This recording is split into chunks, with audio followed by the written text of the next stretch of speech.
Hey, it's Bob. Welcome back to my channel. So today I wanted to do kind of like an intro video to Game of Thrones Season 8. I'm definitely excited for April 14th, which is when the 8th and final season of the HBO show is going to air. I've only seen the shows. I've only read pretty much the prologue of the first book. I'm planning on probably reading the books after this season ends, probably because I'm going to miss the show and all the characters. So what I've been doing now to kind of prepare for the new season is watching the older episodes. So I saw the first episode last night. I watched season 2 last week. I've been watching pieces of season 5 and 6 and stuff like that, just because there's so much going on in the series that it's like I want to know what's happening as the episodes happen and not kind of have to like Google stuff and be like, wait, why is this person, or that sort of thing. I've also been watching explainer videos by Alt Shift X, which I'm gonna link below. It was actually really helpful. He does a really good job of kind of bringing everything into perspective. There's summaries on all of the episodes. There's backstory. There's stuff in the books that maybe isn't necessarily in the show. So it actually really kind of helps you figure out what's going on, what happened, from the Targaryen conquest of Westeros to Robert's Rebellion and all those things, which they do touch upon on the show, but a lot of it is in the past. So I definitely recommend checking out that channel. And basically here, I'm gonna ask 11 questions that I would basically be pissed if this season ends and I don't have answers to. So I'm hoping this isn't gonna be a Sopranos type thing where it just goes to black and we're like, wait, what happened? So it's 11 questions. And if you do have answers to these 11 questions, I know that the last 2 books haven't been published, so I'm not even sure that the book readers will kind of know exactly how it ends. I'm sure everything right now is speculation. So I'd rather just do this than do predictions, which I've seen videos that people are doing predictions, but it's like, I feel like I'd rather just be clear on what I want to get out of season 8. And I'm sure everybody else, but either way, if you have any answers, please comment below. And I'm going to be posting reaction videos for season 8 as well. So definitely subscribe if you want to kind of start a dialogue, as a lot of other people are doing with this 8th and final season of the show. So what I want to do first is give kind of a recap of where we left off on season 7. So at the end of season 7, something that I found really interesting was Sansa and Arya, which were finally reunited. They finally got Littlefinger, and Arya repeats that the lone wolf, in winter, the lone wolf dies, but the pack survives, which that has come up in a lot of the videos that I've seen on YouTube. And I think that that's kind of going to dictate, I guess, maybe, the end of the Starks, or the fact that maybe they band together to either defeat the White Walkers or, save themselves or save Westeros. Again, we're not obviously sure what happens there, but I kind of love that they came together and they both have strengths and weaknesses that really complement each other. So I'm really hoping to kind of see where that goes. So Jon Snow is literally banging his aunt, which we find out that she's his aunt pretty much at the same time that they are consummating their love. But as I've seen in the videos, the Targaryens are very incestuous. So Aegon the Conqueror, I think it's Aegon the First, which would be, I don't know, like their grandfather, great-grandfather or something. He was married, he had sister wives. So his sisters were his wives. And those are the people that conquered Westeros 300 years before the show begins. So kind of thinking about that, I'm like, well, I guess your aunt, honestly, realistically, isn't like the worst incest you could do at this point, considering you're a Targaryen. Not to mention the Lannisters incest and all that stuff, which is twins, which is probably the worst. And then Tyrion is the only one who knows that they're banging. So he's on the ship with them. They take a ship from King's Landing to White Harbor to get to Winterfell because they're afraid that if anybody sees Daenerys on King's Road, that they're going to get her, because obviously she's still a Targaryen and she's been in Essos this whole time, but obviously she's a huge target because she is the legitimate heir to the throne, or so we think until we realize that it's Jon Snow. But, and it's also interesting because in the first episode, they say several times that it takes a month to get from King's Landing to Winterfell. So I don't know if that also played into it, that it's like, whoa, we don't have a month, the White Hawk Walkers are coming, so let's get on a boat. So maybe that was another reason. Theon is going to go find Yara. So Theon kind of, gets his, I would say his arc is pretty much, kind of complete or getting there. He beats the crap out of one of the Ironborn, and the Ironborn are kind of like very godless. They're not, I think, descendant of the first men and all that stuff, so they're a little bit different from the people on the mainland. They have a very different code of ethics and stuff like that, or lack thereof, I should say.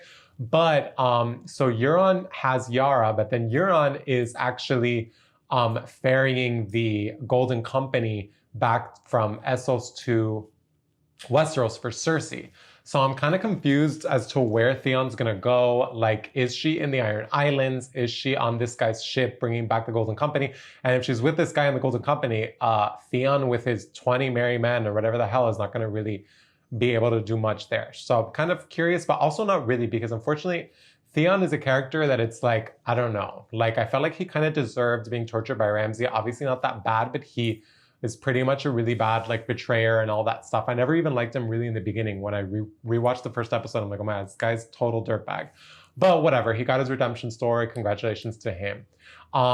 Interestingly enough, in the 7th episode of the 7th season, Sam tells Bran that Jon's not a bastard, which I think is interesting because earlier in the seasons, we see that Bran has the vision of Jon's birth, and he realizes that Jon is Lyanna Stark's son, but he doesn't kind of see the wedding and all that stuff, which I know it takes time to like kind of like go back and see everything, but I thought it was really funny that like Bran like didn't do his research, which, you know, would let him know that Jon is the heir of like, you know, Sam had to go do the research and come back and tell him, and then he's like looks in a vision, he's like, oh yeah, like you're right. It's like, cool, I guess we didn't really need you that much, Bran. So I'm interested to see what happens. And then Jaime is riding north wearing black after kind of defying Cersei, and he covers his golden hand with a glove. So I think that that's kind of symbolic and stuff like that. So he's riding north, and winter has just started in the south. So basically it's snowing everywhere, winter's everywhere. I'm assuming the season's gonna be a lot of snow, a lot of dark. I know that they said that they shot for like a bunch of days at night. So I mean, I'm pretty sure it's gonna be dark and crazy. But hopefully we'll get a little bit more than just like the war and all that stuff. But then finally, it ends with Bran finally being useful and seeing the White Walkers tear down the wall. And then they kind of start walking through, but it's really funny because they're walking through at like a super leisurely pace. Like if it takes a month to get from King's Landing to Winterfell, then at the pace that they're walking, they're not going to be in Winterfell, the White Walkers, for months, because like half of them aren't even on horses, they're walking. So that's kind of interesting. I know that time and travel and all that is something that in some of the videos I've seen that they criticize the show and the books for. I mean, I feel like it's so much, and there's so much that we love about the series that it's kind of like whatever. I don't want to kind of be annoying about that, but I'd like to kind of see how all that plays out. You know, if they have time to prepare for this war, when Dany and Jon are coming in, is it going to be kind of coinciding with the time that the White Walkers get there, or is it just the way that they cut the show to kind of make it you know, a little bit more like a cliffhanger at the end of that episode? So we're going to see. I have no idea how it's going to start, but here are the 11 questions that I 100% want answered from season 8. And I have them basically tied to each of the characters that I would say I'm more invested in. I know that there's a bunch of characters that people love and all that stuff, and that they have bigger arcs in the books, but I'm just going to give the ones, obviously this is my video, so I'm going to do the ones that I'm actually really curious about and all that stuff. So my first question is pretty much the question I think everybody has coming into this season, which is, what's the White Walkers' endgame? You know, what prompted them to actually bring winter again now after thousands of years? So I know that the Night King touches Bran, and I know that that kind of is what leads him to find him in the Weirwood Tree, where the original Three-Eyed Raven is, or maybe not the original, but the Three-Eyed Raven that he meets. But at the same time, in the beginning of the book and in the beginning of the series, there's already a White Walker doing that crazy circle with the line in it. And then that guy Will, who's the one that escapes the Night's Watch, is the one that that Eddard kills and, you know, makes Bran look at it and all that stuff. And he's the one that says that the White Walkers are coming and all that stuff. And that White Walker let him go. So it's like, obviously that White Walker wanted him to go take a message. Why wouldn't he have just killed him? I know they're slow and stuff like that, but they're slow sometimes when they want to be, and then they're fast when they want to be. So obviously the White Walker wanted this guy to go back and tell everybody. Again, why? I don't know. Did the Night's Watch have a deal with the White Walkers that kind of kept them at bay? You know, obviously the wall was built. Obviously they weren't being attacked while the wall was built, because then the wall wouldn't have been built and wouldn't have held them back. So in some way, shape, or form, somebody brokered peace with these people, and they've been obviously slowly building their army of the dead and all that stuff, with sacrifices like from that guy in the north, you know, Gilly's dad or whatever. So we kind of do see babies being sacrificed to them and all that stuff. So there must be some sort of agreement that, again, was it broken? I don't know that we necessarily know. If you do know, let me know in the comments. But so I don't know what prompts this. I'm hoping we find out, and I'm hoping we find out what their end game is. Obviously, if it's just to kill everybody and make everybody dead in Westeros, I mean, cool, I guess. And I guess they're going to stay there because they're pretty much landlocked, because if they could travel by sea, they would have just completely taken a boat past Eastwatch and just come down and circumvented the wall entirely. So I'm assuming they're not seafarers, seafaring people. Or maybe couldn't they have made it cold and turned the water into ice? And couldn't they just have gone past the wall in any case without even getting the dragon? So a few questions there. I do want some answers. I feel like with this type of thing, we may not get every single answer about the White Walkers, or, you know, the First Men and the Children of the Forest that we're looking for. But I think that at this point, they're wrapping up so many of the arcs of the main characters that I think it kind of makes sense to just be like, okay, this is what's actually happening. And, you know, with the White Walkers in this war, I do want to know, are they going to take over Westeros completely? Is everybody going to have to flee, find out what's west of Westeros? I know that that's something that Arya thinks about in at some point, I think after she runs away from the Faceless Men. And so, yeah, are they going to go west of Westeros? Or are they going to end up back in Essos, where Daenerys started in the season? And it's like, oh my God, you know, completely defeating the purpose of this entire show. So I'm hoping that's not the case. Will they resurrect Stark zombies is something I'm actually really curious about, because they have all the statues under Winterfell. They, you know, some of the videos that I have seen talk about the Starks possibly being related to the White Walkers in some way, either through marriage or whatever, or something crazy.